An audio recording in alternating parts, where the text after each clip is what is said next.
people are in the presently joining. So, yeah, a few more people may join. So I'll sort of waffle a little bit as to introduce this very first GigaScience Press Cassini webinar. We're very pleased to have Losedi or Locke Mansueto from Southern Cross University in Lismore in New South Wales, where calling from Australia, the time zone isn't great for an internationally kind of globe spanning webinar. But Locke has very kindly stayed up quite late. I think it's 10 o'clock in Australia now. Yeah. But the beauty of this platform and of the internet is this will be pre-recorded and go live at some point after the talk, so people in less convenient time zones and timings can watch this. And the great functionality where people can leave questions, and we'll keep the questions open for a couple of days. So even if you miss the meeting, there'll be an opportunity to ask and receive questions from Locke. So this seminar is about two papers that we have had from Locke's group at Southern Cross, that are some new bioinformatics resources from it's the International Cannabis Genomics Research Consortium. So ICGRC. Yeah. Yeah. And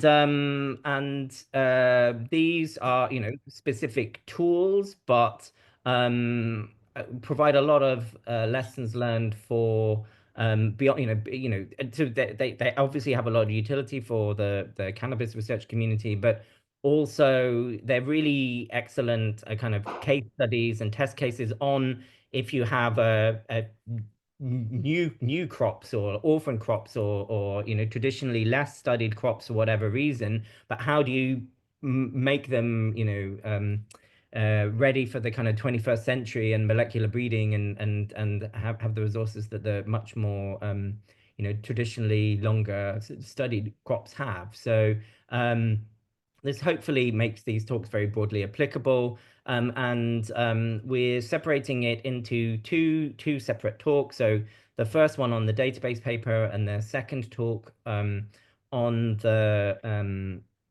multiomics bioinformatics platform. And then for the people attending now and myself, we can then have a bit of a Q&A. Yeah, we'll have a bit of time to dig in and get further insight and ask questions. So I assume because this Cassini is working through Zoom, the people in the chat now, if there's anything really catches your eye, you have specific questions for, then add them in the chat. We can then answer them and go through these questions in the Q&A section in the sort of last 10 minutes. Yeah, we don't have huge numbers here. If anybody wants to ask questions in person, we can potentially also do that. But yeah, after this bit of an introduction, I will let Locke take over and start his first talk. Okay. Thanks, Scott. So I'm Losedi Mansueto. I just finished my PhD in Southern Cross University, and these papers are part of my thesis. As an introduction, I used to work with rice, and most of the genomic studies I have studied previously were on rice, but this opportunity to work on cannabis is kind of interesting to do. And yeah, my background is in chemistry, engineering, and like computing, and yeah. So I present my first talk.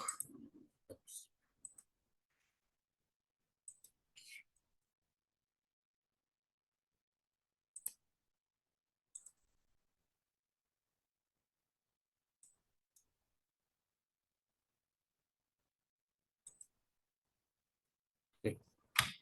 You see the slide? Yeah,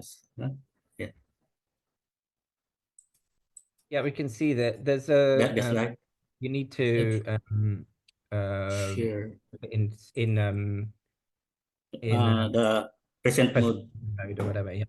Yeah, it's okay. Yeah. Okay. So our first my first talk is on the CanSIC. Yes, we can use. So it's a database of SNPs for cannabis sativa. So as an introduction, the so I'll introduce first what's the background of the study and the software that we are using, and then um, how we generated the data and some characterization of the data sets we generated. And I'll describe the CanSIC web applications tool for database and allele mining, and develop a query by using API. And using this query, uh, we did analysis using Jupyter Notebook, and by API, the code to generate analysis are available, and these are the different analysis that we did. Okay, so the in the lately in the past decade, there had been there are many sequence data that are deposited in CBI, specifically the PERD sequence, Illumina sequences for cannabis. But it's only lately that cannabis uh, researchers are depositing it, because yeah, as we know, cannabis was prohibited for before around 2000.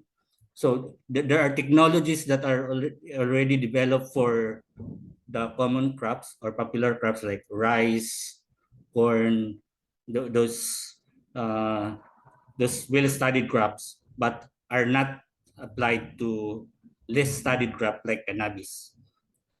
So as a first attempt, we we generate SNPs data and collected as of December. My data collection here is a bit late. December 2022, this accounts for almost all bioprojects that have multiple multiple samples.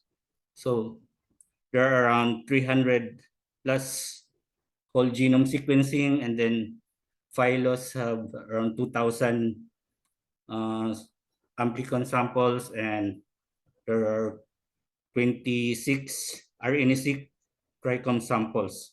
So our data sets are collected. We have generated 3 data sets like this WGS7DS. So these are 7. It means whole genome sequencing from 7 sources.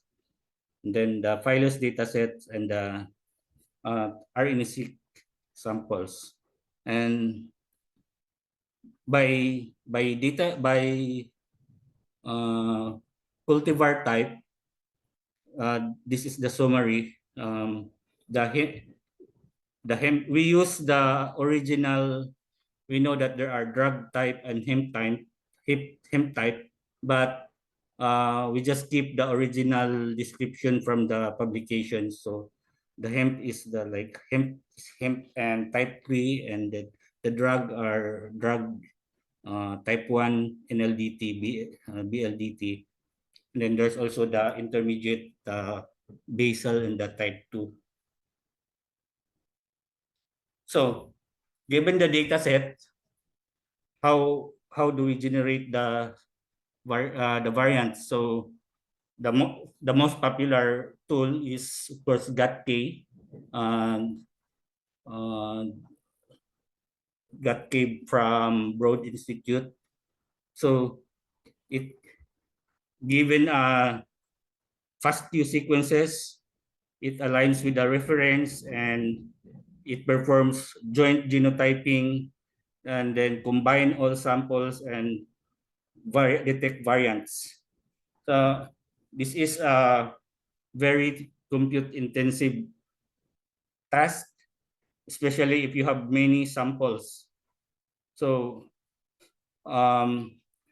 in collaboration with the NCI, the National Supercomputing Infrastructure here in Australia, and with NVIDIA, we perform benchmarking of using Parabricks.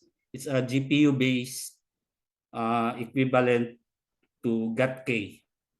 So this is like a side project, but the outputs will be used in this project. So combining the different tools and benchmarking, I developed this workflow. So some parts are used in using GATK, some parts use Parabricks, and some parts do the computations are done in parallel and some are merged. So using this, we were able to generate large data sets quite at a reasonable time.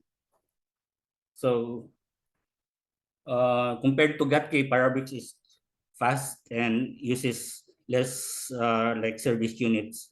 And the scripts to do is available online at this DOI.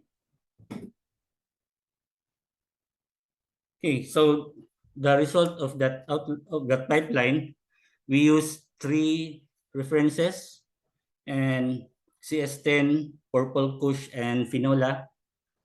And on average, without filtering, it generates around 90 to 110 SNPs. 90 million to 100 million SNPs from the whole genome sequencing. So it's quite a large number. The primary list, considering that this is around just 300 plus, just 400 samples, and this is the number is quite high. The reason is that there's a high heterozygosity in cannabis. Compared to rice, we had rice before we had 3,000 genomes, 3,000 samples, and it's just around 30 plus million. So cannabis is really large because of the heterozygosity. So yeah, so this is the distribution. Instead of showing or counts of SNPs based on some cutoff filtered criteria like call rates or minor allele frequencies, we decide to just put everything unfiltered and just show the distribution, and the user will just have to set his own cutoff, so that depending on what he wants to do. So because the most popular cutoff, of course, is call rate or missing rate and minor allele frequency. So so from this, for example, you can see that if you example, if you want to do some genotyping studies, you need higher minor allele frequency. So or if you want to discover alleles, rare alleles, you do low minor allele frequency. So you can use this plot to decide your cutoff. So the green, blue here represents the hemp and the cannabis type. And then we compare the SNPs concordance analysis with already published data, and like the Woods for the IPK and then for Phylos, the concordance or the number of similar alleles for the same position is around 10 to 15%, which is quite common, typical in this type of analysis. So our result, we put it in the CanSeq web application. So this application was developed for rice in the 3000 Rice Genome Project. So this is quite a versatile or robust application for handling large data. So this application is quite fast and very interactive for this type of data sets.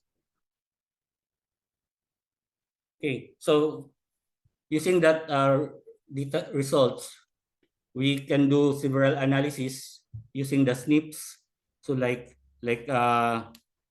get the phylogenetic tree of all samples in NCBI and get their like respective distances and the reference genome. So for example here, for that around 390 samples, these are the distribution, and it's nice to see the separation of the hemp and the drug. So the one here in the left are the red are the drug types and the blue are the hemp type. So and with this the reference is CS10. So and the dots here are, the red is the purple kush, this is the CS10, and the blue is the phenola. And to check that this is not due to the different data sources, the clustering, at the right side, they're colored by their data sources. So the data sources are quite scattered in this tree, which means that it doesn't determine the grouping of the hemp or drug type. So there's quite a good clustering based on type. So yeah, so here at the first row the reference is CS10, at the second row the reference is phenola. So at the top, the separation of the drug types is wide because the reference is drug type or marijuana type. CS10 is marijuana type. And then at the below the phenola, the separation of the head type are wider because the reference phenola is hemp type. Yeah, the same for purple kush. And I want to note here that the fourth is the new reference. It's the pink paper. It just became the official reference in CBI by like 1 month before we submit this. It's like 1 month before I submit my thesis. So we generated this tree just within 1 month after the reference was released, which means that although we have a lot of samples, we can easily or quickly generate these trees because we have the pipeline and the infrastructure. And then another analysis is using MDS. So this MDS plot is interactive, and in this website, you can query or search for names and the types, and it will show the position and the relations neighbors. Okay.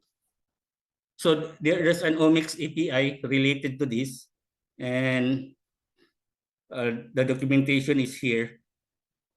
You can set what data type this data set to query, and you can set your own filter in querying. And then there's a Jupyter demonstration for the applications. Like when you query the database by API, it will return something like this: a table of alleles and traits and samples, and the columns is by sample. This I will explain this in the next talk. This feature. So an application of that is we can generate analysis using those data, and then do this calculation like analyzing the haplotype blocks. So where for specific loci or genes, if the drug and hemp type will coincide with the clustering of the alleles. So for example here, the blue ones are the drug, the hemp, the red are the drugs, and the alleles also clustered at the same way. So there's a good correlation. And then you can also do high automated association studies like GWAS from those using those API.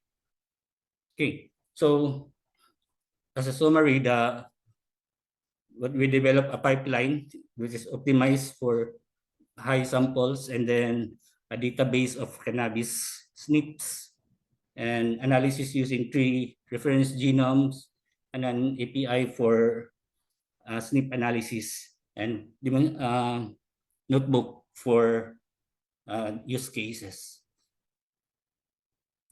Sorry. Yeah. So, and yeah, we like to thank Australian Biocommons and NVIDIA and NCI, where most of these analysis are, or all of these analysis are run.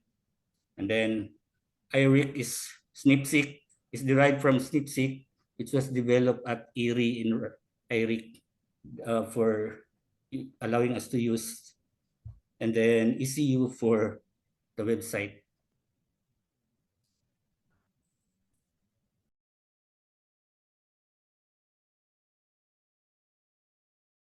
The second talk is on the multi-omics platform, and I will let Locke take this away.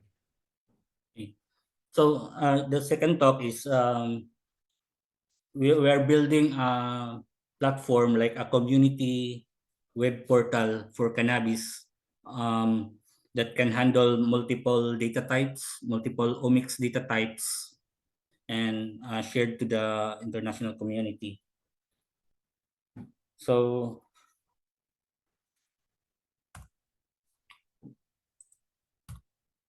okay, so ICGRC cannabis portal. So ICGRC, I first introduced ICGRC means International Cannabis Genomics Consortium.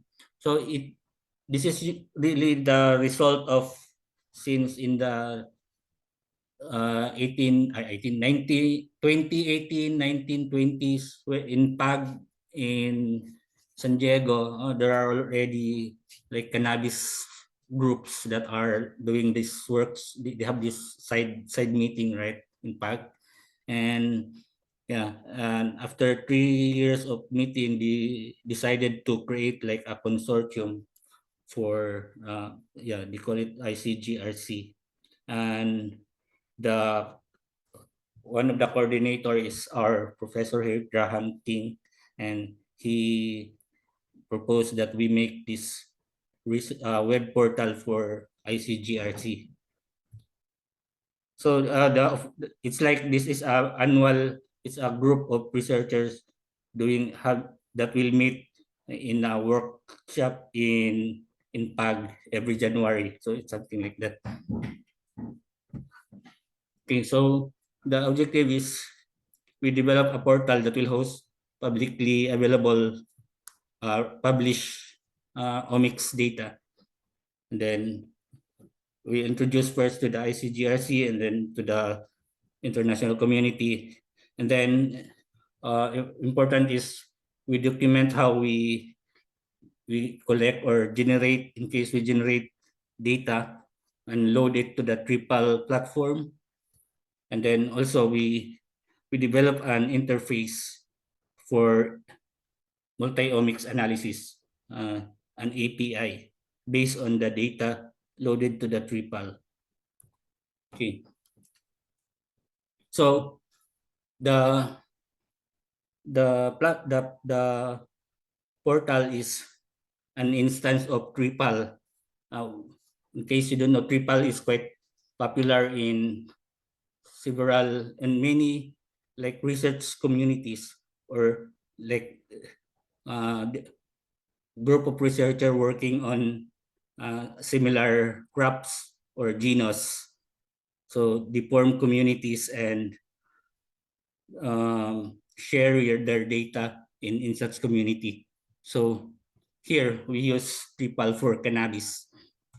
So the good thing of Tripal is it's based on, it's part of GMOD, the generic model organism .org. It's a set of like API or interfaces that or data model schema, the shadow schema. They use the shadow schema, and many applications, many software can understand your data model. So using this Tripal and its shadow schema, many other applications outside Tripal can still access the database with quite easily. Okay, and Tripal has many modules. So as you can see here, the different viewers, trait viewer, Sentini, genetic map, and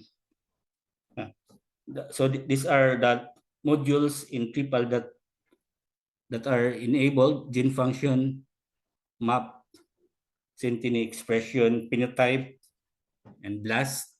And then we also added like external applications that are not from Tripal, like the GBrowse genome browser, and then the CanSeq database I mentioned, I discussed earlier, and also a biological pathways viewer.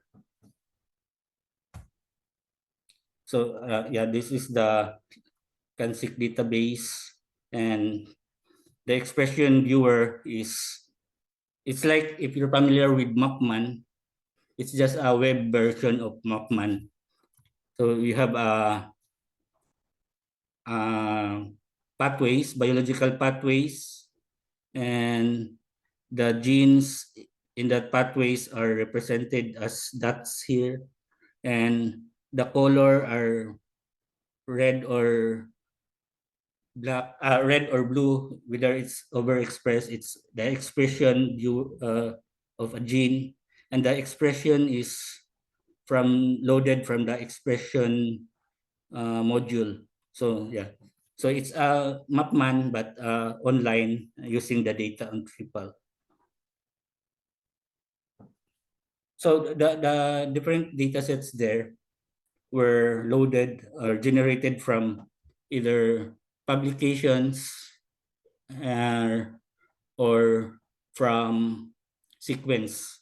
So from sequence data,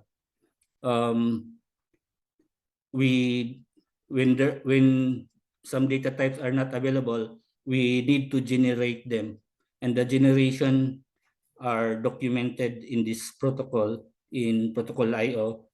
So almost all modules, in the TRIPAL will have a step here that will generate the data. And yeah, the workflow to generate the data are here. So the inputs are just mostly sequences, RNA-seq or FASTQ, the genome assemblies, RNA-seq, and some are these phenotypes, cannabinoid terpene, proteomics. These are the few that are from publications. I mean, from tables, from supplementary data in publications, but most of them are just really from FASTQ sequences. And yeah, so we just follow like best practice or suggested tools from different TRIPAL sites and document them in this protocol. So the end product of these are loading to the TRIPAL modules. So these are currently the loaded data. So genome assemblies, 3 genome assemblies, gene annotation. Only CS10 is annotated in CDI.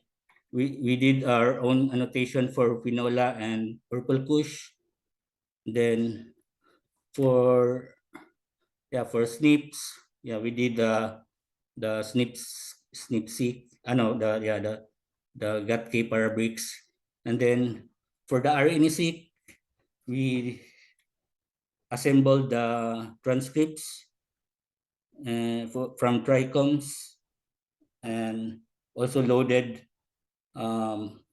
geo experiments and quantify expression from salmon, then protein geo and QTLs, then also Centini from our predictions, loaded metabolite data and biological pathways from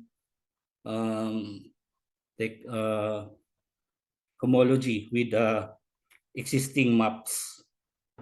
So this data were generated or collected following that protocol previously.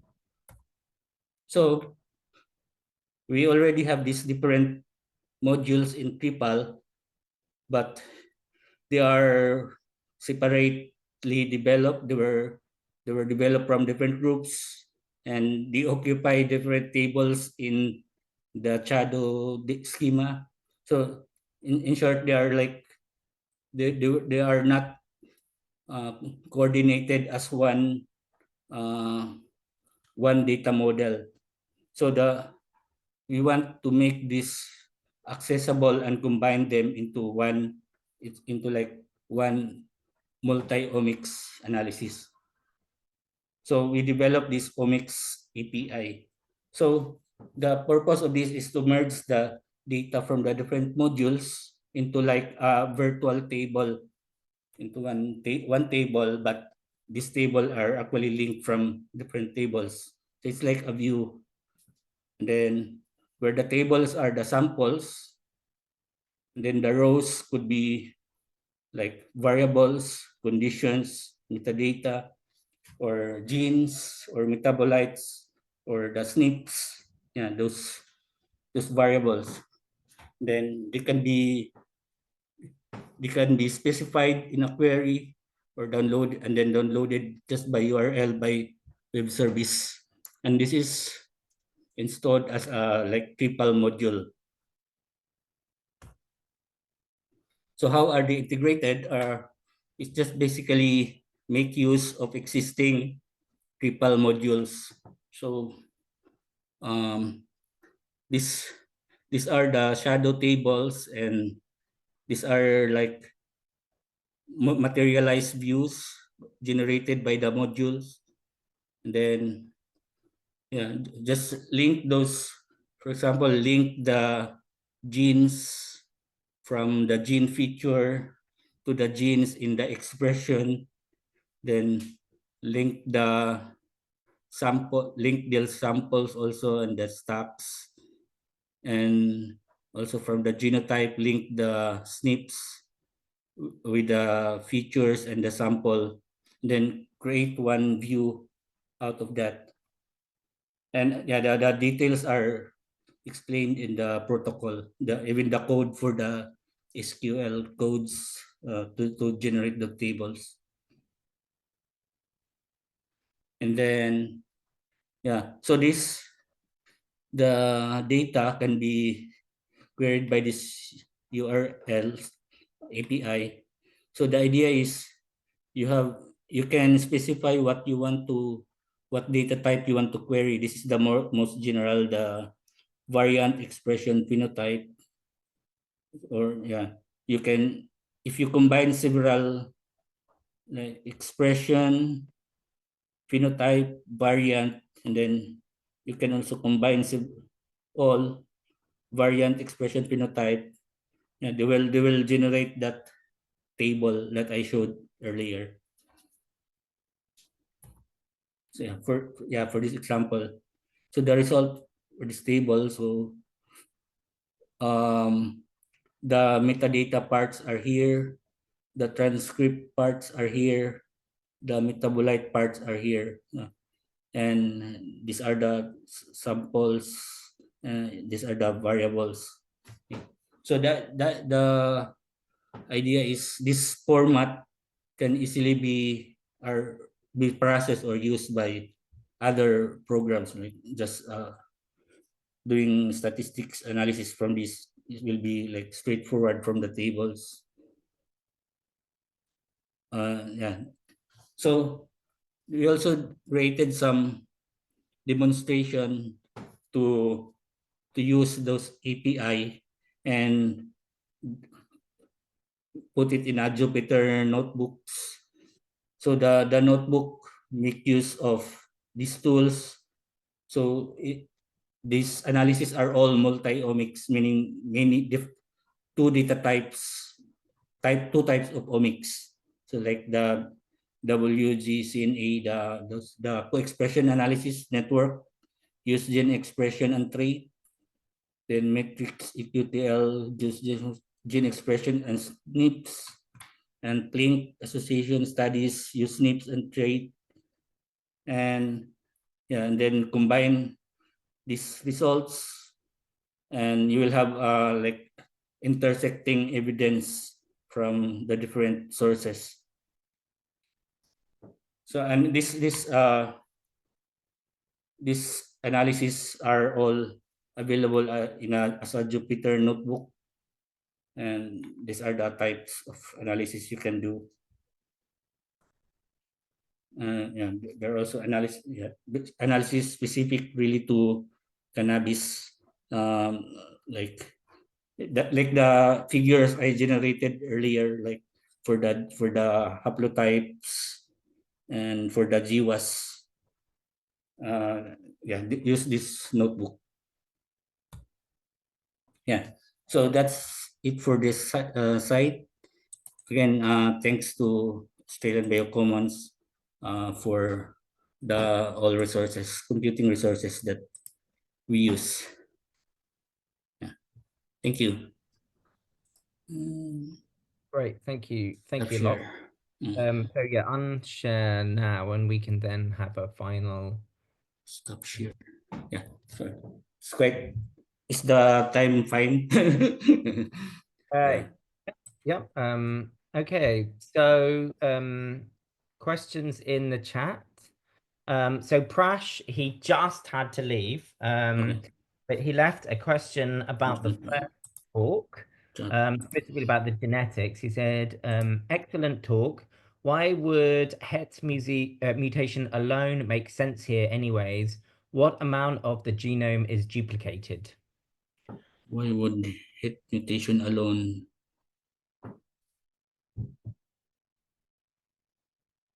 Het means heterozygous mutation alone makes sense here. Yeah. He's curious about the heterozygosity because you're the in the Yeah. book, you showed huge amounts of heterozygosity, like 100 million SNPs in cancer. So I think he was asking about that. Why would heterozygous mutation alone make sense here anyways? Is there duplication in the genome? Eh, the there are duplications. Yeah, there are repeats. There are repeats, and I think that's around what 70%. I think 70% repeat. 70% are repeats or yeah, duplications. And that huge difference between the hemp and medical marijuana is that like how long ago did they diverge? Has there been just a very long period of separate cultivation of them? Mm. Um, yeah, the study from the Chinese what's that the domestication. It's yeah, I did not get the number of that. But the problem is that the the annotation of either hemp or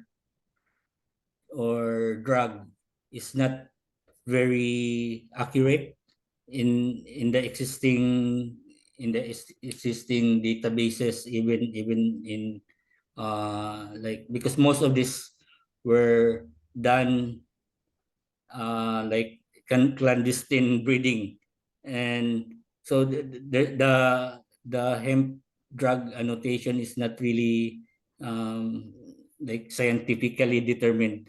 They're mostly uh, like marketing purposes. So That's super interesting, right? Like I'm very impressed with the work that you've done. Like it's incredible this is a PhD actually. And you've gone from working in rice, which, after the rice genome, it's been a decade since 2 decades since the rice yeah. genome reference was published. And once the genome came out, rice overtook wheat as the most studied crop in terms of numbers of publications, Mm. QTLs, all of and then Rice 3K project, Bill Gates funding 3,000 rice genomes, and so you've gone from working in the most kind of developed field in The first agricultural, rice, the first genome plant. sort of, yeah, genome era species to a completely to something like right to the very beginning where even the annotations are as you say, kind of were like underground, and Yeah. legally you couldn't even work on this crop until relatively recently. So yeah, how has that been? Like, what lessons learned do you think you've managed to bring from rice into this new field?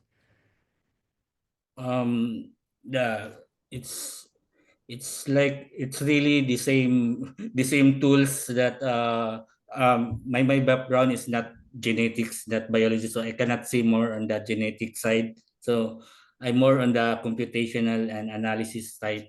So the existing tools were already there, and there are really you just have to reuse whatever is already there, and there's no need to reinvent new tools, except maybe for when there are uh, yeah for example for cannabis there are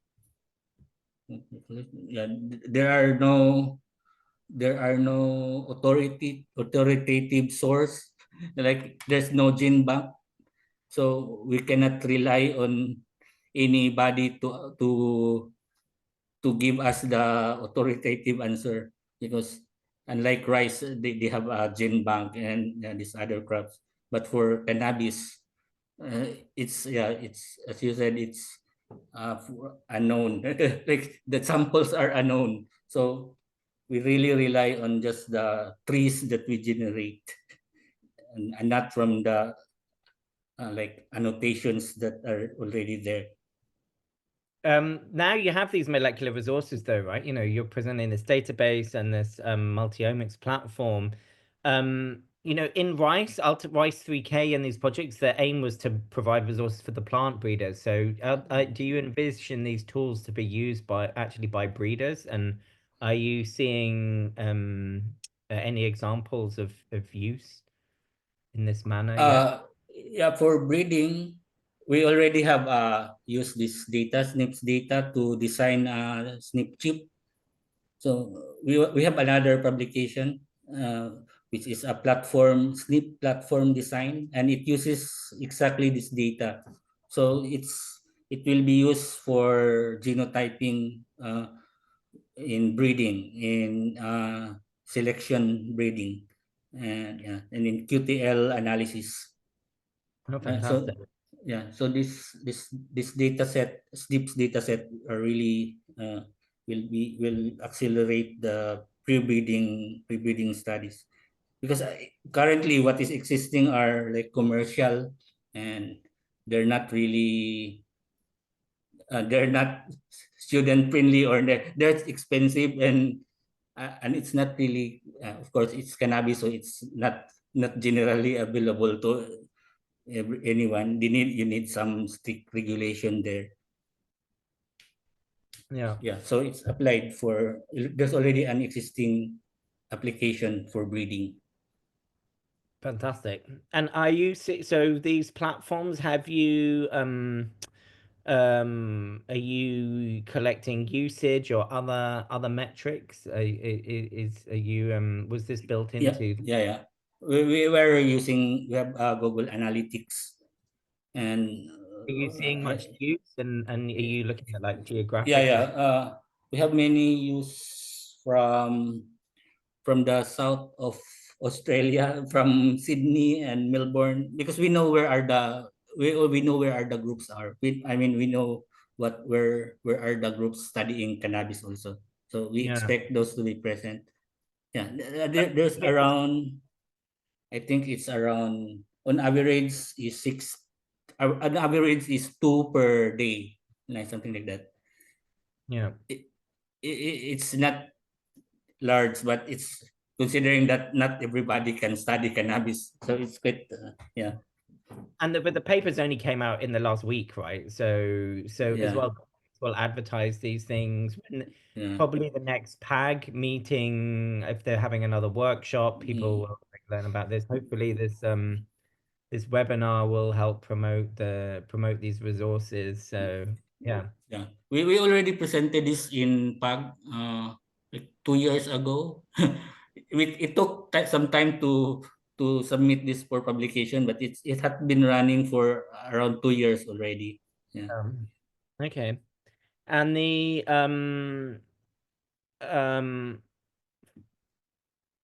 setting up a triple resource, right? Mm. There's a lot of potential interest in that. So, are there any particular like hints and tips that for if somebody is in a similar position where you have a crop that's like at kind of ground zero for Mm. these sorts of molecular sources, what would your advice be on starting to Yeah, implement? look at our protocol. Yeah, yeah. Yeah. That's why we put it in the those protocols are actually just like a collection of, from the different, we have the different modules that we use, and they have their own protocol, and from the different module we combine those different protocol into one big protocol. So So there's a giant yeah. protocols.io protocol in that. So which is great. We've been big fans of protocols.io. Mm. We've been endorsing it for 5, 6, 7 years now. So it's great that you're using it. How did you come across protocols.io? Like was this? It's been using for a while. No, yeah, it's popular when you find some publication, they show some protocols that's like the de facto official place to deposit protocols. Then it Aside will. from another will be Galaxy. Maybe if we can make that into a Galaxy workflow, that will be very great to do. Yeah, it's great. Yeah, so we're big fans of Protocols IO, and we Gigabyte, we our novel publishing platform allows us to embed interactive features. So with the protocol, we actually embedded it at the end in the second paper. You can see at the embedded and pops out. And you also presented that fantastic figure 9 in the paper where you can view all of the individual strains in that kind of interactive plot. Interactive. We made that in the first in the database paper that's actually an interactive feature. So I don't know, did you find that useful? Did you Yeah, it's useful to it's similar to our, it's already in the site also.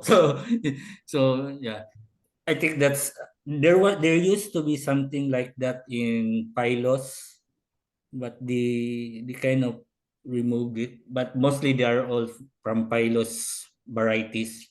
But here we already incorporated everything from Pylos and the other samples in CBI. So this is a really complete set of um, the genetic relationships between cannabis in CBI.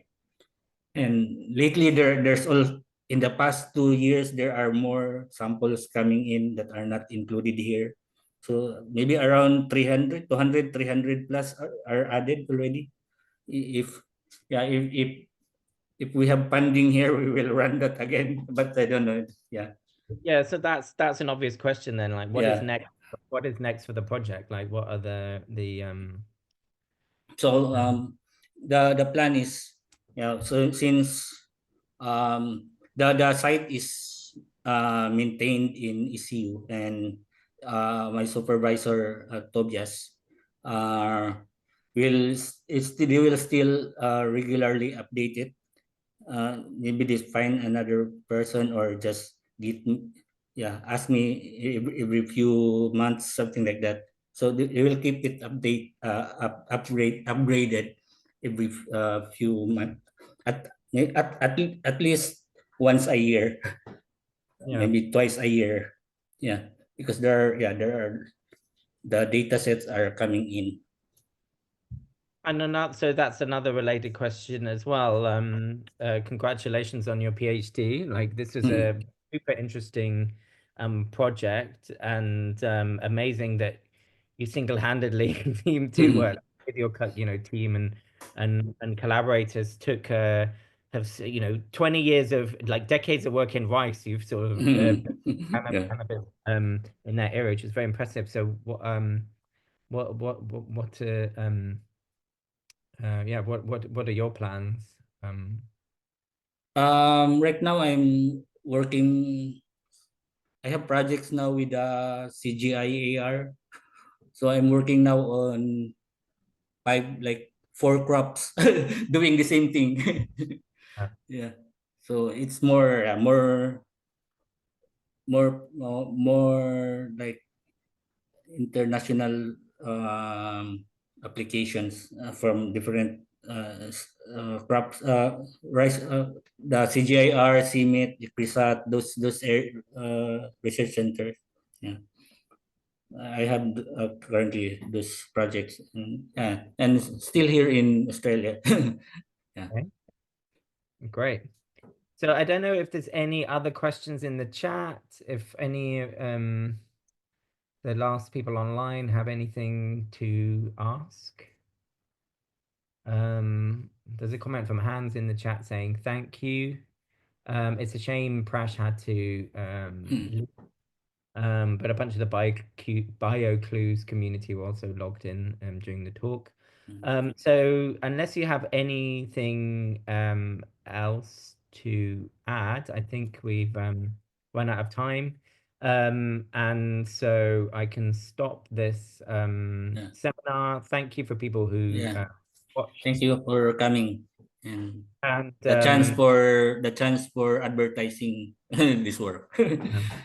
and yeah, we will post this online, and there'll still be opportunities to ask questions. So thank you all, and yeah, see you Yeah. for another seminar in the future, hopefully. Okay, Yeah.